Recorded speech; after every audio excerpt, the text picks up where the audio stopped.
City prime में चुनाव विकास और समीकरण में आपका स्वागत है। मैं हूं मनीष उपाध्याय। आज हम लोग हैं नगर निगम मोतिहारी के वार्ड नंबर 14 में और हमारे साथ है यहां से भावी वार्ड पार्षद प्रत्याशी असलम जी। आपका बहुत बहुत स्वागत है हमारे चैनल पे। आपसे हम जानना चाहेंगे आपके क्षेत्र की मुख्य समस्याएं कौन कौन सी हैं जिससे आपके क्षेत्र की जनता अभी भी जूझ रही है। सबसे पहले स्वागत है मनीष जी आपका भी, अपना समय कीमती देने के लिए, और आपके मीडिया चैनल को हम धन्यवाद देते हैं कि आप शहर की व्यवस्था को लेकर के आप हमसे तो सब जानने का कोशिश किए हैं।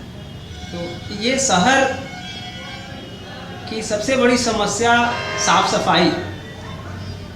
साफ सफाई को लेके ही नगर निगम की स्थापना की गई है।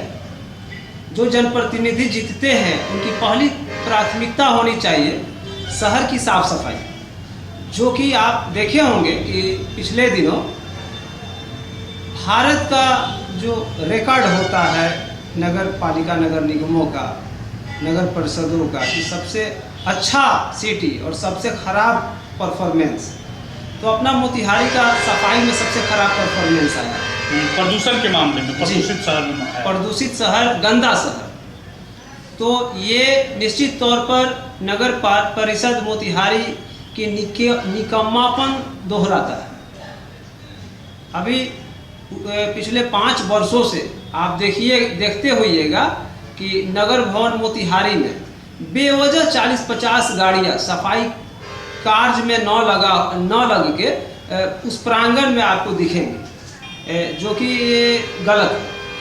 उन गाड़ियों का इस्तेमाल अगर सफाई व्यवस्था में किया गया होता तो इतनी खराब स्थिति नहीं होती। इस तरह की जो समस्याएं आ रही है, जैसे कई जगह सड़क शहर में कचरा मतलब लगे हुए हैं और कई जगह नाला से जो है वो पानी की जगह कुछ और निकलता है आपके वार्ड में, तो इसका जिम्मेदार आप लगभग किसको मानते हैं? हम आपके चैनल के माध्यम से कार्यपालक पदाधिकारी और चेयरमैन से सवाल करते हैं, किन कारणों से 5 वर्षों तक 40-40, 50-50 सफाई कार्य करने वाली गाड़ियाँ नगर परिषद में यूं ही खड़ी रही। दूसरा सवाल है, छठ महापर्व अभी काफ़ी धूमधाम से हम लोग मनाए हैं, हमारे मोतिहारी शहर के लोग मनाए हैं। दुर्भाग्य की बात है हमारे यहाँ धर्म समाज पोखरा छठ घाट है। नीतीश कुमार जी का जल जीवन हरियाली के तहत सारे पोखरा छठ घाटों का जीर्णोद्धार हुआ है, लेकिन हमारा जो छठ घाट धर्म समाज चौक पे है, जो गांधी जी से जुड़ा हुआ स्थल है धर्म समाज, वो धर्म समाज छठ घाट की कोई जीर्णोद्धार नहीं हुआ है, कोई उड़ाही नहीं हुआ है उस पोखरे का, और उसमें प्रदूषित पानी नालों का गिरता है। सोचिए कि ऐसा व्यवस्था में हमारी महिलाएं, हमारी बहन कैसे छठ पर्व मनाई होंगी, आप तुलना कर सकते। इससे हम दुखद। इस बार आपके चुनाव का मुख्य एजेंडा क्या है? किस एजेंडे पे चुनाव लड़ रहे हैं? चुनाव हमारा अपना व्यक्तिगत एजेंडा क्या है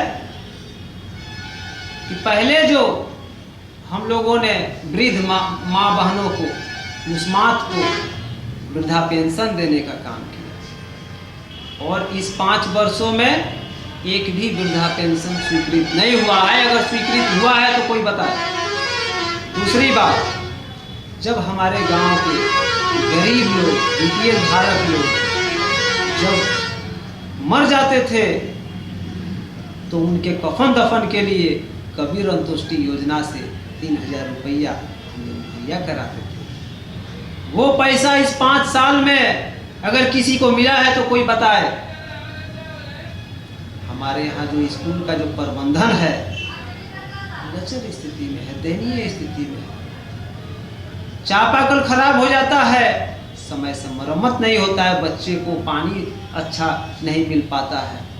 एस्माइक बिकता है मेरे खुदानगर में, लेकिन उस पर थाना प्रशासन और माननीय वार्ड पार्षद के मिली भगत से हम कहेंगे कि एस्माइक बिकता है। जग जानता है नौजवान लड़के खराब हो रहे हैं, इस दिशा में न जिला प्रशासन कोई कार्रवाई करता है, न नगर के जो चुने हुए जनप्रतिनिधि हैं वो कोई कार्रवाई करते हैं। कार्रवाई इसलिए नहीं करते हैं कि भारतीय जनता पार्टी से जुड़े हुए हमारे यहाँ जनप्रतिनिधि हैं उम्मत खातून जी और उनके रिश्तेदार लोग स्माइक बेचते हैं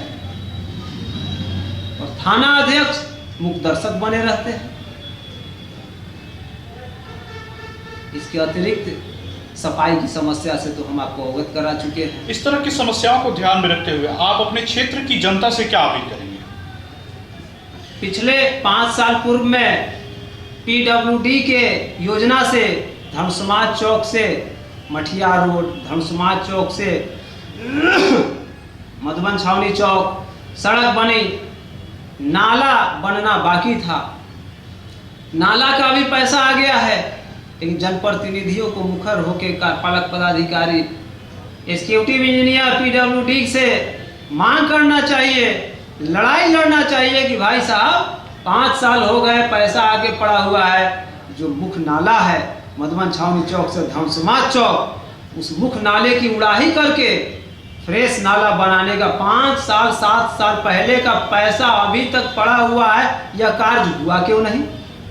तो जो स्थानीय जनप्रतिनिधि है, छोटे हो या बड़े हो, उम्मत खातून जी हो, चाहे विधायक हमारे प्रमोद जी हो या सांसद राधा मोहन सिंह जी हो, हम ज़्यादा दोषी मानते हैं सबसे निचले पायदान के जनप्रतिनिधि को, क्योंकि समस्या उसके इलाका का है, उसको आवाज़ को आगे बढ़ाना चाहिए। किन कारणों से वो 7 साल 8 साल हो गए पैसा रखा हुआ है PWD में और उसका कार्य योजना बना करके उस नाले को बनाया नहीं गया अभी तक। नाले की निकासी नहीं है कायदे का।